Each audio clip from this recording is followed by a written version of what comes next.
રાજકોટમાં વિદ્યાર્થીઓ દ્વારા રક્ષાબંધન પૂર્વે કરાઈ અનોખી ઉજવણી। વિરાણી હાઈસ્કૂલના વિદ્યાર્થીઓ દ્વારા રાખડીની 45 ફૂટ રંગોળી બનાવવામાં આવી, જેમાં ધોરણ 9 અને 12ના વિદ્યાર્થીઓ દ્વારા ઘઉં, ચોખા, બાજરી, તુવેર, જુવાર, મગ, ચણા, મસૂર સહિત અનાજ કઠોળની રાખડીની રંગોળી તિરંગાની પ્રતિકૃતિથી બનાવવામાં આવી હતી।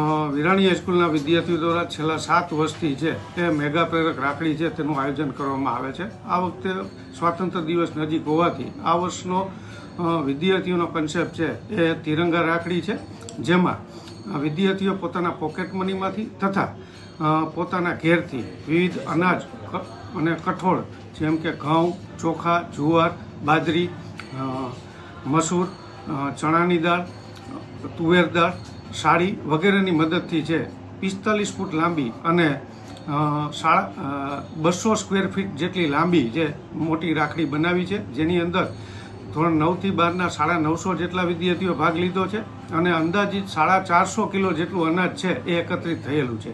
એકત્રિત થયેલા આ અનાજ છે એ રાજકોટ શહેરની જાણીતી સેવા સંસ્થા બોલબાલા ચેરિટેબલ ટ્રસ્ટ છે તેને અર્પણ કરવામાં આવશે અને એકત્રિત થયેલી ચણ છે તે રાજકોટ પાંજરાપોળ ખાતે છે તે અર્પણ કરવામાં આવશે। આ ઉપરાંત વિદ્યાર્થીઓ દ્વારા વિરાણી હાઈસ્કૂલના પ્રાંગણમાં રહેલ તમામ વૃક્ષો છે તેને કંકુ તિલક કરી અને રક્ષા બાંધી પ્રકૃતિનું જતન કરવાની પણ ખાતરી છે એ આપવામાં આવશે। સર, આમાં કેટલા વિદ્યાર્થીઓ જોડાણા છે? ધોરણ 9 થી 12ના લગભગ 950 જેટલા વિદ્યાર્થીઓ છે, તમામ બાળકોએ આની અંદર લાભ લીધો છે।